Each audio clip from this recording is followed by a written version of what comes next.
Current અફેર્સની વધુ માહિતી મેળવવા માટે જોતા રહો અમારી YouTube ચેનલ ICE રાજકોટ અને અમારી ચેનલને સબસ્ક્રાઇબ કરો અને બેલ આઇકોન પ્રેસ કરો જેથી દરેક નવા વિડીયોની નોટિફિકેશન મેળવી શકો. નમસ્કાર વિદ્યાર્થી મિત્રો, ICE ના YouTube ચેનલમાં આપ સૌનું હાર્દિક સ્વાગત છે. હું છું હિરેન સાકરિયા અને આજે આપણે જે કરંટ અફેર્સના ટોપિક ભણવાના છીએ મિત્રો, એમાં પ્રથમ જે છે તે છે DRDO દ્વારા અભ્યાસનું સફળ પરીક્ષણ. આજે DRDO દ્વારા ગઈકાલે તમે જુઓ તો ઓડિશાના કિનારે બાલાસોર ખાતે જે આવેલ જિલ્લો છે એનો ત્યાં અભ્યાસ જે છે એનું સફળ પરીક્ષણ થયું છે. તો અભ્યાસ શું છે, એની વિશેષતા શું છે, એના ઉપર અભ્યાસ કરવાના છીએ. સેકન્ડ છે પેસેસ એક્સરસાઇઝ. ભારત અને બીજા કયા દેશ વચ્ચે એક્સરસાઇઝ થઈ છે, એનું મહત્વ શું છે, એક્સરસાઇઝમાં શું કરવામાં આવેલ છે, એના ઉપર આપણે ચર્ચા કરવાના છીએ. ત્રીજો જે સૌથી મહત્વનો મુદ્દો છે મિત્રો, એ છે NIA નેશનલ ઇન્વેસ્ટિગેશન એજન્સી. તાજેતરમાં તમે જુઓ ને તો NIA નો જે પાવર હતો ને એમાં વધારો કરાયો છે. તો એ પાવર કયો વધ્યો છે, આના સિવાય એની પાસે અન્ય કયા પાવર છે, એનું કાર્યક્ષેત્ર કેટલું છે, એની રચના કેવી છે, તો ઇન શોર્ટ કે NIA વિશે આપણે સંપૂર્ણ માહિતી મેળવવાના છીએ. અને ચોથો જે મુદ્દો છે તે છે મેડસ્પાર્ક. હવે પહેલાં તો શબ્દ જ એવું લાગે કે છે ને શું યોજના છે કે શું છે આ, બરાબર? તો આપણે એનો અભ્યાસ કરવાના છીએ. બટ મિત્રો, શરૂ કરીએ આજનું કરંટ અફેર્સ. એની પહેલાં એઝ યુઝ્યુઅલ ગઈકાલના પ્રશ્ન તમને પૂછ્યા હતા કે બુડાપેસ્ટ કન્વેન્શન છે એ શેને સંબંધિત છે. તો બહુ બધા મિત્રોએ સાચો આન્સર આપ્યો છે અને ખૂબ ખૂબ અભિનંદન. એનો સાચો જવાબ જે આવે છે એ છે સાયબર સુરક્ષાને લઈને. તમે જો થોડા ઘણા સમયથી સાયબર એટેક બહુ થતા આવ્યા છે. મેં તમને કીધું હતું અગાઉના લેક્ચરમાં પણ કે મોદી સાહેબનું પણ એકાઉન્ટ હેક થયું હતું. જે અમેરિકા છે એના જે પ્રેસિડેન્ટ હતા, બરાબર, એક્સ પ્રેસિડેન્ટ, તો એનું પણ તમે જો તો એકાઉન્ટ હેક થયા હતા. તો સાયબર એટેકના પ્રમાણ વધતા જઈ રહ્યા છે. તો એના માટે ક્યાંક પૂછી શકે કે બુડાપેસ્ટ કન્વેન્શન છે શેને લઈને છે, તો ધ્યાનમાં રાખજો સાયબર સુરક્ષાને લઈને છે. બીજો જે મિત્રો તમને પ્રશ્ન પૂછ્યો હતો તેમાં હતું કે હ્યુમન કેપિટલ ઇન્ડેક્સ કોના દ્વારા રજૂ કરવામાં આવે છે, તેનો સાચો આન્સર આવે છે વિશ્વ બેંક. વિશ્વ બેંક દ્વારા હ્યુમન કેપિટલ ઇન્ડેક્સ ડિક્લેર કરવામાં આવતું હોય છે. આજના મિત્રો તમારા માટે જે હોમવર્ક સ્વરૂપે પ્રશ્ન છે એમાં પ્રથમ જોઈએ તો નિમ્નલિખિત વાક્ય પર વિચાર કરો. જેમાં પહેલું છે નાનકપંથી માત્ર તે લોકો કહેવાય છે જે શીખ ધર્મમાં વિશ્વાસ રાખે છે. એક વાક્ય આપ્યું છે કે નાનકપંથી માત્ર એને જ કહેવાય છે શીખ ધર્મમાં વિશ્વાસ રાખતા હોય. સેકન્ડ એવું કહે છે કે ગુરુ નાનક દેવ 10 શીખ ગુરુમાંથી પ્રથમ ગુરુ હતા અને શીખ ધર્મના સંસ્થાપક પણ છે. કોણ? તો કે ગુરુ નાનક દેવ. ત્રીજું વાક્ય આપેલું છે મિત્રો કે શીખ ધર્મના અંતિમ ગુરુ ગોવિંદસિંહને ખાલસા પંથની સ્થાપના કરી જે સૈનિક સંતોનો વિશિષ્ટ સમૂહ હતો. તો તમારી સામે 3 વાક્ય રજૂ કર્યા છે. હવે તમને કીધેલું છે કે આમાંથી કયા વાક્ય સાચા છે. જેમાં ઓપ્શન A છે માત્ર 1 અને 2, ઓપ્શન B છે 2 અને 3, ઓપ્શન C છે 1 અને 3 અને ઓપ્શન D છે આપેલા તમામ સાચા છે. બીજો મિત્રો જે પ્રશ્ન છે તેમાં પૂછેલું છે કે કોમોડો ડ્રેગન, બરાબર, એ શું છે અથવા તો એના ઉપર કયા વાક્ય સાચા છે. પહેલું વાક્ય છે તે વિશ્વની સૌથી મોટી છીપકલી કહેવામાં આવે છે, બરાબર. સેકન્ડ છે તે IUCN International Union for Conservation of Nature એની રેડ લિસ્ટ છે એમાં વનરેબલ શ્રેણીમાં આવેલું છે. અને ત્રીજું જે વાક્ય આપેલું છે તે કહે છે કે કોમોડો ડ્રેગનમાં એક ઝેરીલી ગ્રંથિ હોય છે. કોમોડો ડ્રેગનની અંદર ઝેરીલી ગ્રંથિ હોય છે જે ઝેરીલા પદાર્થોથી ભરેલી હોય છે. તો 3 વાક્ય આપ્યા છે અને ફરી એ જ વસ્તુ છે કે કયા વાક્ય સાચા છે. ઓપ્શન A છે 1 અને 2, ઓપ્શન B છે 2 અને 3, ઓપ્શન C છે 1 અને 3 અને ઓપ્શન D છે આપેલા તમામ. તો આ બંને જે પ્રશ્ન આપ્યા છે મિત્રો એ કરંટમાં છે. તો તમારે સાચો જવાબ કયો છે તમારે કોમેન્ટ કરીને જણાવવાનું છે. આપણે આવતીકાલે ડિસ્કશન કરીશું એના ઉપર. તો મિત્રો આજનું સેશન શરૂ કરીએ કે DRDO દ્વારા અભ્યાસનું સફળ પરીક્ષણ થયું છે. DRDO defence research and development organisation. Full form શું થશે? Defence research and development organisation. જે ડિફેન્સ મિનિસ્ટ્રી છે, રક્ષા મંત્રાલય, એના અંતર્ગત DRDO કાર્યરત હોય છે. તો DRDO એ ઓડિશાના જે બાલાસોર રેન્જ આવેલી છે ત્યાંથી તમે જુઓ તો અભ્યાસ એટલે કે એક high speed expendable aerial target HEAT એનું સફળ પરીક્ષણ કરેલું છે. તમે એનો ફોટો જોઈ શકો છો, બરાબર, કે એનું સફળ પરીક્ષણ કરેલું છે. High speed expendable aerial target છે. સેકન્ડ શું કહેવા માંગે છે? અભ્યાસ વિશે જોઈએ તો એક વાહન એક ડ્રોન છે. હવે ફરી પ્રશ્ન કે ડ્રોન શું?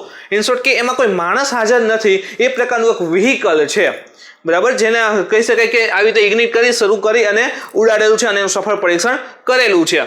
તો આ જે વાહન જે છે એક પ્રકારનું ડ્રોન છે જે વિભિન્ન મિસાઇલ પ્રણયોને મૂલ્યાંકન માટે એક લક્ષ્યના રૂપમાં ઉપયોગ કરવામાં આવશે. એટલે કે જે વિભિન્ન મિસાઇલો હોય, બરાબર, એનું તમે જુઓ તો જે પણ સિસ્ટમ છે મિસાઇલોની એના મૂલ્યાંકન કરવાના લક્ષ્યના રૂપમાં કે કેટલું સચોટ છે કે નહીં એ જાણવા માટે ઉપયોગ કરી શકાય છે. જરૂરિયાત પડે, હવે વોર જેવી કન્ડિશન હોય અથવા તો ઇમરજન્સી હોય તો એ સ્થિતિમાં તમે જુઓ તો એનો ઉપયોગ એક ડેકોય એરક્રાફ્ટ તરીકે થઈ શકશે. ડેકોય એરક્રાફ્ટ એનો અર્થ એમ થાય કે જે બીજા શસ્ત્ર હોય, ઇન શોર્ટ કે બીજા જે પણ હથિયાર હોય એનું આપણું એક પ્લેન ઉડતું હોય, ધારી લ્યો કે આપણું એક પ્લેન જે છે એરફોર્સ હોય તો ઉડી રહ્યું છે અને બીજા હથિયાર એના ઉપર તમે જુઓ તો બીજા દેશના કોઈ પણ વસ્તુ એના ઉપર ટાર્ગેટ કરીને બેઠી છે, તો આનું ધ્યાન હટાવવું હોય, આ જે આપણું એરક્રાફ્ટ છે એના ઉપરથી ધ્યાન હટાવવું હોય તો એ સમયે આ અભ્યાસનો ઉપયોગ થઈ શકે છે અને આપણું જે યાન હોય છે એ બચી જાય છે. હવે કદાચ આ ઉડી જાય તો ચિંતા ન, કારણ કે એક પ્રકારનું ડ્રોન છે, બરાબર. તો જે ડેકોય એરક્રાફ્ટની જે પ્રાથમિક ભૂમિકા છે કે પ્રક્ષેપાસ્ત્રો એટલે કે જે હથિયારબંધ હોય એનાથી આપણા પ્લેનને બચાવવું હોય તો એ સમય પણ એનો ઉપયોગ થઈ શકશે. નેક્સ્ટ શું કહે છે મિત્રો કે અભ્યાસને ADE એટલે કે એરોનોટિકલ ડેવલપમેન્ટ એસ્ટાબ્લિશમેન્ટ, યાદ રાખજો, એરોનોટિકલ ડેવલપમેન્ટ એસ્ટાબ્લિશમેન્ટ દ્વારા ડિઝાઇન કરાયું છે અને વિકસિત પણ એને કરેલું છે. પરીક્ષણ જે છે DRDO એ કરેલું છે. અભ્યાસ તમે જુઓ ને તો એક નાના ગેસ ટર્બાઇનથી સંચાલિત છે. અહીં તમે જુઓ તો દેખાય છે કે પાછળની સાઈડમાં ટર્બાઇન આવેલું હશે, બરાબર છે, તો ગેસ ટર્બાઇનથી સંચાલિત છે. એમાં જો સોલિડ કે લિક્વિડ ને એ પ્રકારનું ફ્યુલની વાત કરેલી નથી, તો ગેસ ટર્બાઇનથી સંચાલિત છે. તેના માર્ગદર્શન અને નિયંત્રણ માટે FCC એટલે કે ફ્લાઇટ કંટ્રોલ કોમ્પ્યુટર, યાદ રાખજો, FCC ફ્લાઇટ કંટ્રોલ કોમ્પ્યુટર એનું માર્ગદર્શન. હવે આપણે અહીંથી લોન્ચ કરીએ છીએ તો રસ્તો તો નક્કી હોવો જોઈએ ને, કયા પ્રમાણે જશે, કેવી રીતના જશે, તો એ FCC થી એના દ્વારા એને કંટ્રોલ કરી શકાશે. હવે નેવિગેશન, તો એનું નેવિગેશન માટે તમે જુઓ ને તો MEMS એટલે કે micro electro mechanical system, micro electro mechanical system એના આધારિત INS એટલે કે ઇન્ટિરિયર નેવિગેશન સિસ્ટમ હશે. એની નેવિગેશનનો અર્થ શું થાય કે રસ્તો બતાવો કે આ પ્રમાણે આગળ એને ચાલવાનું છે. કંટ્રોલ પણ કરવું જરૂરી છે, તો કંટ્રોલ FCC દ્વારા અને MSME દ્વારા એને જે કહી શકાય નેવિગેશન સિસ્ટમ છે આખી ઇમ્પ્લિમેન્ટ કરવામાં આવશે. આ થોડીક ટેકનિકલ માહિતી છે, બરાબર, પણ તમે ખાસ એક તો અભ્યાસને યાદ રાખજો કે અભ્યાસ શું છે. તો એક પ્રકારનું વાહન અને એક પ્રકારનું વાહન છે જે ડ્રોન છે, બરાબર, અને DRDO ને સફળ પરીક્ષણ કરાયું છે. અને જે ડેકોય એરક્રાફ્ટ છે એને પણ યાદ રાખજો કે એનો ડેકોય એરક્રાફ્ટ તરીકે ઇમરજન્સી સિચ્યુએશનમાં યુઝ થઈ શકે એમ છે. આગળ જોઈએ મિત્રો, હજી એના પછીનો જે નેક્સ્ટ ટોપિક છે તે છે પેસેજ એક્સરસાઇઝ, બરાબર. તમને કીધું તો કયા દેશ વચ્ચે થઈ છે, તો તમે જુઓ તો 23 અને 24 સપ્ટેમ્બર જે પૂર્વ હિન્દ મહાસાગર આવેલો છે ત્યાં ભારત અને ઓસ્ટ્રેલિયા, બરાબર, ઓસ્ટ્રેલિયન છે રોયલ ઓસ્ટ્રેલિયન નૌસેના છે, નેવી છે, એની સાથે ભારતીય નેવીએ આ એક કહી શકાય અભ્યાસ કરેલ છે. હવે પૂર્વ હિન્દ મહાસાગર ફરી પ્રશ્નથી કયો વિસ્તાર આવી જશે, તો આપણે જોઈએ તો આપણું ભારત, અહીં પછી વિયેતનામની બધાય દેશ આવતા હોય છે અને આ રીતે ચીન જાય છે. અને તમે જુઓ તો ઇન્ડોનેશિયાની બધા ટાપુ આવે છે, અહીં ઓસ્ટ્રેલિયા આવે છે,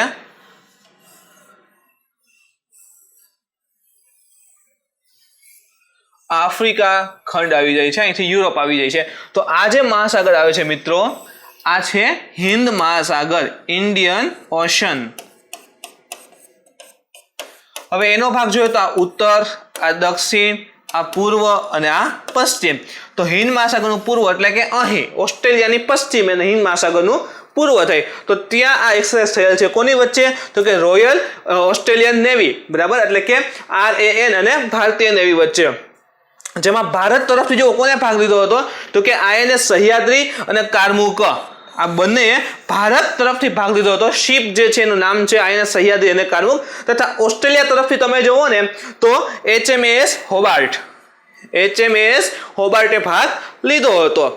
આગળ જોઈએ મિત્રો, આ દિશામાં ભારતીય નૌસેના દ્વારા પેસેક્સનું સંચાલન નિયમિત રૂપે, જો પહેલી વાર થયેલું અથવા તો પહેલી વાર કરીએ છીએ એ નથી, નિયમિત રૂપે કરવામાં આવે છે. અને એવું નથી કે ઓસ્ટ્રેલિયા સાથે જ કરીએ છીએ, આપણે જે પણ વિદેશી મિત્ર હોય એની નૌસેના સાથે આ પ્રકારનો આપણે એક્સરસાઇઝ કરતા હોઈએ છીએ અને એનું જ નામ છે પાસેક્સ. ઇન શોર્ટ કે ઓસ્ટ્રેલિયા પહેલું નથી કે જેની સાથે એક્સરસાઇઝ કરી છે.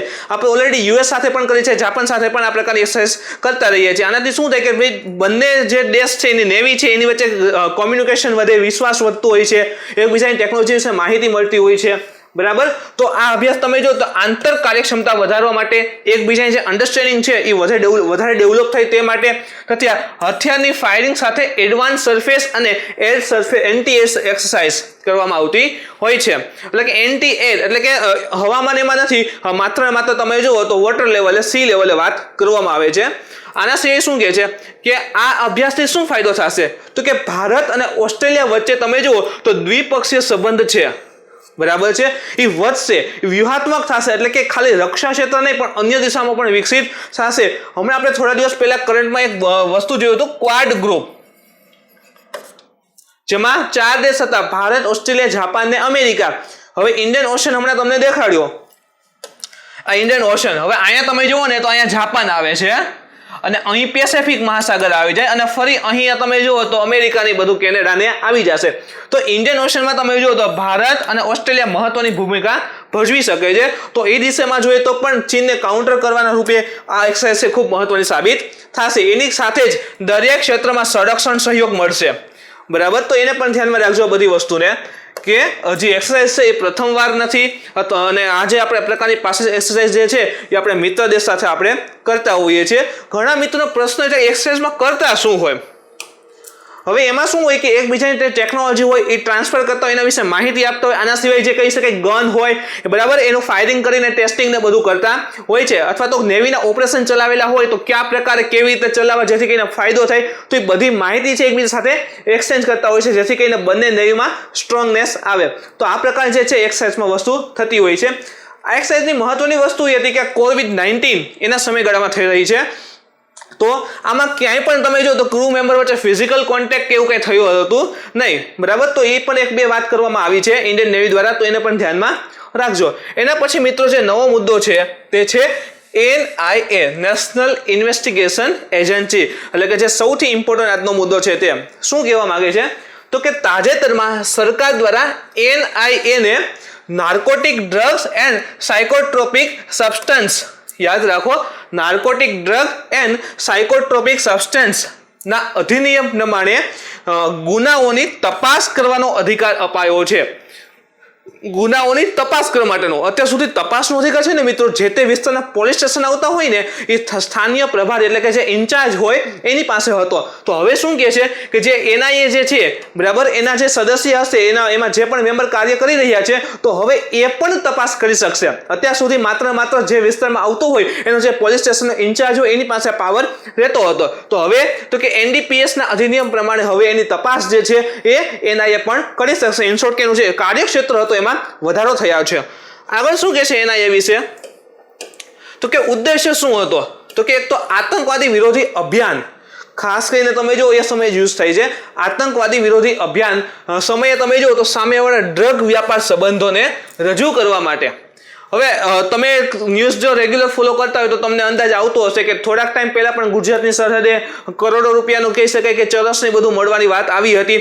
એની પહેલા થોડાક ટાઈમ પહેલા પણ એ વખતે કરોડો રૂપિયાનો ચરસ મળી આવ્યો હતો. તો આ બધી વસ્તુ જે થઈ રહી છે, બરાબર છે, તો આવા વાળા જે ડ્રગ્સનો જે વ્યાપાર છે એ સંબંધ રજૂ કરવા માટે એજન્સીઓની સ્થાનીય પોલીસ પરની નિર્ભરતા હતી ને એ સમાપ્ત થઈ જશે. શું ઉદ્દેશ્ય છે, શા માટે તમે જુઓ તો એની શક્તિ વધારવાની જરૂર પડી છે તો કે જ્યારે આ પ્રકારના આતંકવાદી વિરોધી તમે જો અભિયાનને ચાલતું હોય છે તો ડ્રગ્સના બાબતો સામે આવે તો એ વખતે તમે આ એજન્સી છે એને સ્થાનીય પોલીસ ઉપર આધાર રાખવો પડતો. તો સ્થાનીય પોલીસ ઘણીવાર સપોર્ટ કરે અથવા તો ના પણ કરે, બરાબર, સિચ્યુએશન ઉપર ડિપેન્ડ હોય છે. તો હવે કદાચ એને સપોર્ટ ના કરે તો જે કહી શકે સ્થાનીય પોલીસ હોય છે એની ઉપર જે નિર્ભરતા છે એ સમાપ્ત કરવાના હેતુથી આ પ્રકાર જે છે એની શક્તિમાં વધારો કરવામાં આવ્યો છે. કોણ કરશે તો શું એનો દરેક અધિકારી પાસે આ પાવર હશે તો કે ઇન્સ્પેક્ટર રેન્ક, બરાબર છે, ઇન્સ્પેક્ટર રેન્ક અથવા તો તેનાથી ઉપરનો જો અધિકારી હોય, બરાબર, તો એને NDPS અધિનિયમ 1985 ની અંતર્ગત જે સ્થાનીય પ્રભારી એટલે કે જે ઇન્ચાર્જમાં હોય એને સમકક્ષ અથવા તો એની જે સત્તા હોય એટલી સત્તા આપવામાં આવશે. એટલે કે NIA ની અંદર જે ઇનશોર્ટ કે NIA માં તમે જુઓ તો ઇન્સ્પેક્ટર રેન્ક અથવા તો તેની ઉપરી અધિકારી હોય એને સ્થાનીય પ્રભારી એટલે કે જે પોલીસ સ્ટેશનનો ઇન્ચાર્જ હોય એટલી એને સત્તા આપવામાં આવશે. કયા નિયમ પ્રમાણે? તો કે NDPS અધિનિયમ 1985 ની અંતર્ગત. આગળ શું કહે છે? તો કે NIA વિશે. NIA ની સ્થાપના કેવી રીતે થઈ હતી? તો NIA ની સ્થાપના જે છે એ the National Investigation Agency Act 2008, યાદ રાખી લેજો, the National Investigation Agency Act 2008 મુજબ એની જે સ્થાપના છે થયેલી હતી. કઈ મિનિસ્ટ્રી અંતર્ગત કાર્યરત છે? તો કે મિનિસ્ટ્રી ઓફ હોમ અફેર્સ એટલે કે જે ગૃહ મંત્રાલય છે એની અંતર્ગત NIA કાર્યરત હોય છે. હવે કાર્ય શું હોય છે? તો કે નિમ્નલિખિત બાબતો પર ગુનાઓની તપાસ તથા અભિયાન ચલાવે છે.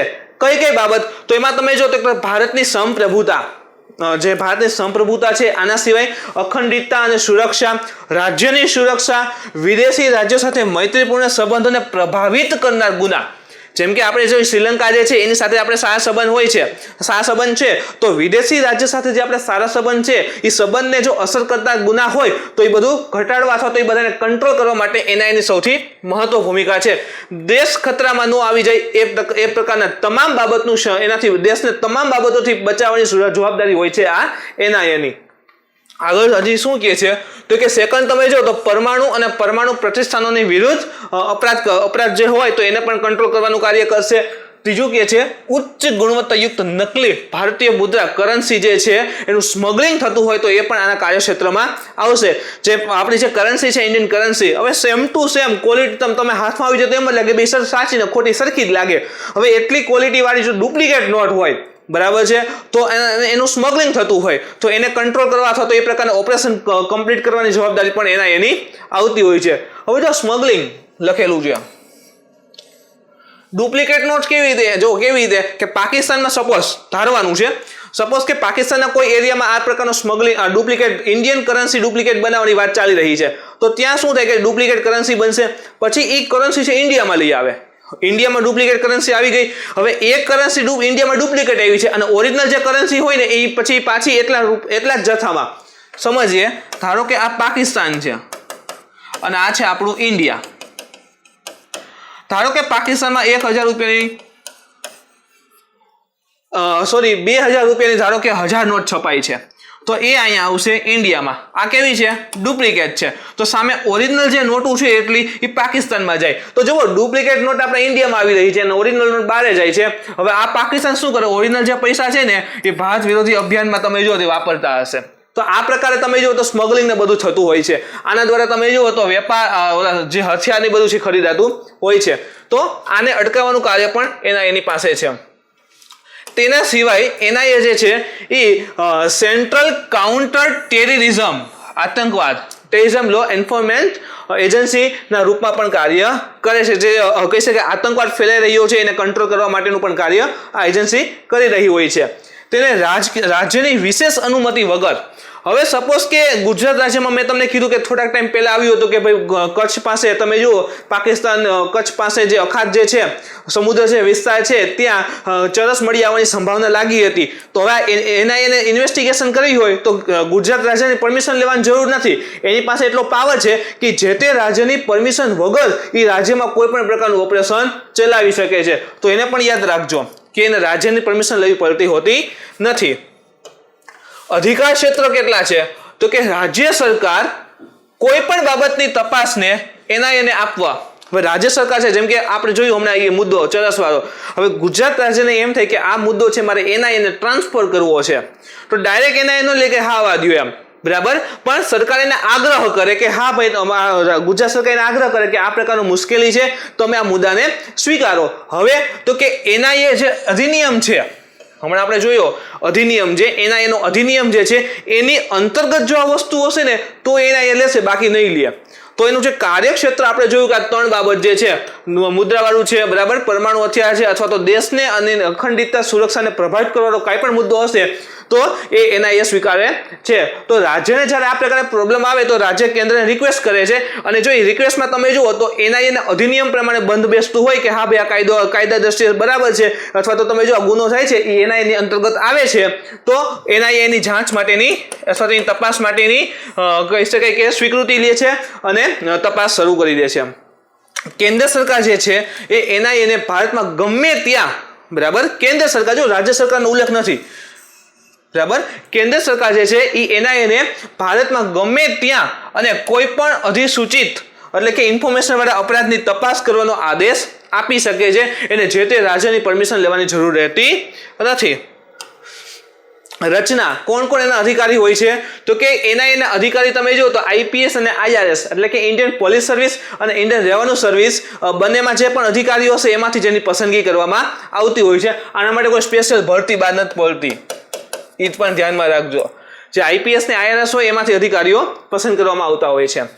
એનઆઈને સ્પેશિયલ કોર્ટ્સ, બરાબર, એનઆઈને સ્પેશિયલ કોર્ટની પણ જોગવાઈ છે. શું છે? તો કે કેન્દ્ર સરકાર, જો સેન્ટ્રલ ગવર્મેન્ટ, રાજ્યનો રોલ નથી અહીંયા, કેન્દ્ર સરકાર એનઆઈએના અધિનિયમ મુજબ વિવિધ વિશેષ અદાલતોને અધિસૂચિત કરેલ છે. એટલે કે રાજ્યની અંદર જે સ્પેશિયલ કોર્ટ આવેલી છે એને એનઆઈએના અધિનિયમ મુજબ એને કેટલીક માહિતી આપેલી છે. તો કોને આપેલી છે? કેન્દ્ર સરકારે. શું છે? તો એમાં પેલું જે છે એ એમ કહે છે કે કોઈ વિશેષ અદાલતના અધિકાર ક્ષેત્ર પર કોઈ પ્રશ્ન હોય તેવા કિસ્સામાં કેન્દ્ર સરકાર દ્વારા નિર્ણય લેવામાં આવશે. સ્પેશિયલ કોર્ટની બાબતે કોઈ પણ ક્વેરી આવશે તો ત્યારે એ વખતે કેન્દ્ર સરકાર છે એ પણ નિર્ણય લેશે, જે તે રાજ્ય સરકાર ડિસાઈડ કરશે નહીં. નેક્સ્ટ છે કે વિશેષ અદાલતની જે અધ્યક્ષતા જે છે એ કોઈ ન્યાયાધીશ કરતા હશે. હવે રાજ્યમાં આપણે સ્પેશિયલ કોર્ટ તો બનાવેલી છે, બરાબર, એના અધિનિયમ જે પણ હશે એના અંતર્ગત કાર્ય તેને કરવાનું રહેશે. હવે જે સ્પેશિયલ કોર્ટ બનાવી છે એના ન્યાયાધીશ હશે તો એની નિમણૂક કેવી રીતે કરવાની? તો ન્યાયાધીશની જે નિમણૂક છે મિત્રો એ કેન્દ્ર સરકાર, તમે જુઓ તો જે તે રાજ્યના હાઈકોર્ટના જે ચીફ જસ્ટિસ હશે, જેમ કે આપણે ગુજરાતની વાત લઈએ તો ગુજરાતમાં કોઈ સ્પેશિયલ કોર્ટ આવેલી છે, ધારો કે હવે એ સ્પેશિયલ કોર્ટના જે ન્યાયાધીશ હશે એની નિમણૂક કેવી રીતે થશે? તો કે ગુજરાત હાઈકોર્ટના જે ચીફ જસ્ટિસ હશે એની ભલામણ ઉપર સરકારે જે ન્યાયાધીશ છે એની નિમણૂક કરતી હશે. ત્રીજું શું કહે છે? સુપ્રીમ કોર્ટને કોઈ વિશિષ્ટ કોર્ટમાં પેન્ડિંગ કેસને તે રાજ્યની વિશિષ્ટ જે અદાલત છે અથવા તો બીજા રાજ્યની વિશેષ અદાલતમાં સ્થાનાંતરિત કરવાની શક્તિ આપેલી છે. સુપ્રીમ કોર્ટ પાસે પાવર છે કે જે વિશિષ્ટ કોર્ટમાં કોઈ પેન્ડિંગ કેસ હોય, બરાબર, તો એને અન્ય વિશેષ કોર્ટમાં અથવા તો બીજા રાજ્યની વિશેષ કોર્ટ જે સ્પેશિયલ કોર્ટ છે એમાં ટ્રાન્સફર કરી શકે. ધારી લો કે આપણું જે ગુજરાત છે આમાં 2-3 સ્પેશિયલ કોર્ટ છે. હવે એવું જરૂર નથી કે એક જ હોય, એક રાજ્યમાં એકથી વધારે હોઈ શકે છે. ધારો કે 3 સ્પેશિયલ કોર્ટ છે તો એક સ્પેશિયલ કોર્ટમાં એક મુદ્દો કેદુનો ચાલે છે તો સુપ્રીમ કોર્ટ પાસે પાવર છે, એ શું કરશે કે 1 નંબરની અદાલતમાં કેદુનો કેસ ચાલે છે એ ટ્રાન્સફર કરશે 3 નંબરમાં. હવે 3 નંબરમાં સરખો નથી ચાલતો તો ધારો કે રાજસ્થાન રાજ્યમાં સ્પેશિયલ કોર્ટ છે તો આને ત્યાં ટ્રાન્સફર કરી શકે. આ પાવર સુપ્રીમ કોર્ટ પાસે રહેલો છે. આગળ છે મિત્રો તો કે એનું જે અપીલ બાબતે શું કહે છે કે હવે જે સ્પેશિયલ કોર્ટમાંથી તમે જુઓ તો એનું જે ન્યાયાલયે કોઈ નિર્ણય આપ્યો હોય અથવા તો સજા અથવા આદેશની વિરુદ્ધ તથ્ય અને કાનૂનિક આધાર હોય. હવે કે કોઈ મેમ્બરને અથવા તો કોઈ વ્યક્તિને જો ખોટું થયું છે એની પાસે કાનૂની અથવા તો તથ્યાત્મક બધી રીતે એનો આધાર હોય કે ભાઈ ન્યાયાલય જે આદેશ જે કહે છે કે નિર્ણય આપ્યો છે એમાં મને ભૂલ ભરેલો દેખાય છે, મારી સાથે સમાનતા જણાવાઈ નથી, બરાબર, આ પ્રકારનો એની પાસે જો પુરાવા હોય, બરાબર, તો એ અપીલ કરી શકે છે. ક્યાં? હાઈકોર્ટમાં એ જઈ શકે છે. આના સિવાય રાજ્ય સરકારને પણ તેના રાજ્યમાં તમને કીધું એ પ્રમાણે એક નહીં અથવા એકથી વધારે, એવું નથી કીધું કે માત્ર એક જ બનાવી શકે અથવા એકથી વધારે જે સ્પેશિયલ કોર્ટ છે એનું ગઠન કરવાનો અધિકાર મળેલો હોય છે. એના પછી મિત્રો જે નેક્સ્ટ ટોપિક છે તે છે મેડસ્પાર્ક. આજના દિવસે જ કેરળની અંદર તમે જુઓ તો આજે મેડસ્પાર્ક એટલે કે મેડિકલ ડિવાઇસ માટેનો પ્રથમ પાર્ક ચિકિત્સા ઉપકરણ પાર્કનો શિલાન્યાસ કરાયો છે. કઈ જગ્યાએ? કેરળમાં. હવે પેલા તો તમે એનું શબ્દ વાંચો ને તો મેડિકલ ડિવાઇસ પાર્ક એટલે શું છે? ઇન શોર્ટ કે એક ઇન્ડસ્ટ્રીયલ વિસ્તાર છે. આપણે કેમ જીઆઈડીસી હોય એ પ્રકારે ઇન્ડસ્ટ્રીયલ વિસ્તાર છે જ્યાં જે ઇન્ડસ્ટ્રીઓ હશે એ બધા જે મેડિકલ ઇક્વિપમેન્ટ છે અને એ પણ કેવા સ્પેશિયલાઇઝ ભારે જે મેડિકલ ઇક્વિપમેન્ટ હોય એનું નિર્માણ અહીં કરવામાં આવશે. તો મેડિકલ ડિવાઇસીસ પાર્કનો જે કહી શકાય શિલાન્યાસ કરાયો છે જે ઉચ્ચ જોખમ ધરાવતા ચિકિત્સકીય ઉપકરણ ઉપર આધારિત હશે. તમે જુઓ તો જેમ કે હાર્ટ માટેની સર્જરીના જે પણ તમે જુઓ તો વેસલ બેસાડવામાં આવતી હોય છે, બરાબર, તો ઘણી વખત હાર્ટના ધબકારા માટે અંદરની સાઈડ તમે જુઓ તો નાની બેટરીની બધું બેસાડવામાં આવતું હોય છે. તો એ પ્રકારના જે કહી શકાય જોખમી ઉપકરણો જે છે ચિકિત્સાના એ બધાનું નિર્માણ અહીં કરવામાં આવશે. આગળ જોઈએ તો કે ઉદ્દેશ્ય શું છે આ પાર્કનો? તો કે આ પાર્કનો ઉદ્દેશ્ય એ છે કે ચિકિત્સકીય ઉપકરણ ઉદ્યોગ, જે પણ આપણે જો મેડિકલ ઇક્વિપમેન્ટ છે એ ઇન્ડસ્ટ્રીની અંદર રિસર્ચ અને ડેવલપમેન્ટ વધારવાની જરૂર છે. હજી દુનિયાની સાપેક્ષે તમે જો આપણે થોડાક જે ટ્રીટમેન્ટ છે એમાં થોડા પાછળ રહીએ છીએ, તો હજી એના રિસર્ચ અને ડેવલપમેન્ટને બૂસ્ટ કરવું છે, જેથી કે ઇન્ડિયા ખૂબ આગળ મેડિકલ ક્ષેત્રમાં વધી જાય. પરીક્ષણ તથા મૂલ્યાંકન જે પણ બનાવ્યું છે અથવા જે પણ યુઝ કરીએ છીએ એની એફિશિયન્સી કેટલી છે એ બધી વસ્તુ આ તમે જુઓ તો આ જે પાર્ક છે એની અંદર કહી શકાય કે સમાવેશ કરવામાં આવશે. રિસર્ચ એન્ડ ડેવલપમેન્ટની વાત છે, પરીક્ષણની વાત છે, મૂલ્યાંકન છે, તો આ બધી વસ્તુઓને એક શૃંખલા ઉપર એટલે કે એક જગ્યાએ ઉપલબ્ધ કરવાની આ પાર્કમાં વાત કરવામાં આવી છે. અને પાર્ક ક્યાં સ્થપાશે? તો કે કેરળમાં. સંયુક્ત પહેલ કોને શું એમાં કેન્દ્ર સરકાર સ્થાપેલ છે, રાજ્ય સરકાર સ્થાપેલ છે? તો જો કોને સ્થાપેલું છે? તો કે SCTIMTS એટલે કે Shri Chitra Tirunal Institute for Medical Science and Technology. Shri Chitra Tirunal Institute for Medical Science and Technology અને KSIDC એટલે કે Kerala State Industrial Development Corporation Limited. Kerala State Industrial Development Corporation Limited. તો આ બંનેની સંયુક્ત પહેલ છે. આ મિત્રો પ્રશ્ન પોસિબલ છે કે કોની સંયુક્ત પહેલ છે, બરાબર? પ્રશ્ન અઘરો કરવો હોય તો આવી જશે. એક તો પાકનું નામ લખેલું છે કે શેના માટેનો છે અને આની સંયુક્ત પહેલ છે. કઈ જગ્યાએ? તો કેરળના તિરુવનંતપુરમ. કેરળમાં જો તિરુવનંતપુરમ આવેલું છે, ત્યાં એક ગાર્ડન છે, એનું નામ છે લાઈફ સાયન્સ પાર્ક. બરાબર, લાઈફ સાયન્સ પાર્ક એટલે વિસ્તાર ગાર્ડન, એટલે એની અંદર આની સ્થાપના કરવામાં આવી છે. શું કહે છે હજી આ પાર્ક વિશે? આ જે પાર્ક છે મિત્રો એ ચિકિત્સકીય પ્રત્યારોપણ એટલે કે મેડિકલ ઇમ્પ્લાન્ટ્સ અને જે પણ કહી શકાય બાહ્ય ઉપકરણ છે, એક્સ્ટ્રા કોર્પોરેટ ડિવાઇસીસ એના એ સહિત ઉચ્ચ જોખમ ધરાવતા ચિકિત્સકીય ઉપકરણ પર કેન્દ્રિત છે. હવે જો આપણે ઇન્ડિયામાં તમે જો ભારે સર્જરી બધું હવે ધીરે ધીરે વધતું જાય છે. હવે કહી શકાય મેડિકલ ટ્રીટમેન્ટ માટે લોકોને વિદેશ જવાની જરૂર રહેતી નથી.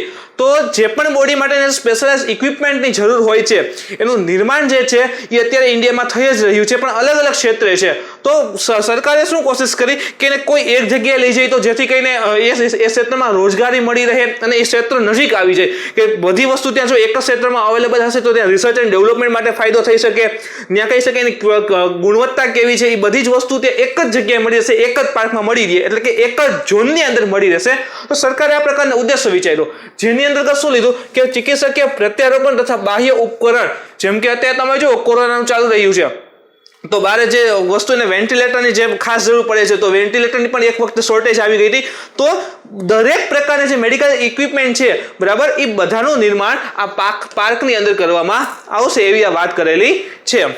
તો મિત્રો આજનું જે ડિસ્કશન હતું તે અહીં સમાપ્ત થાય છે. આજના વિડીયોમાં જો તમને કોઈ પણ પ્રકારની ક્વેરી હોય, પ્રશ્ન હોય તો તમે મને કોમેન્ટ કરીને પૂછી શકો છો. જો આજનો વિડીયો તમને ગમ્યો હોય તો લાઈક કરો, શેર કરો, તમારા મિત્રો સુધી પહોંચાડવા માટે કોશિશ કરો. કાલ ફરી મળીશું મિત્રો નવા ટોપિક સાથે. Thank you.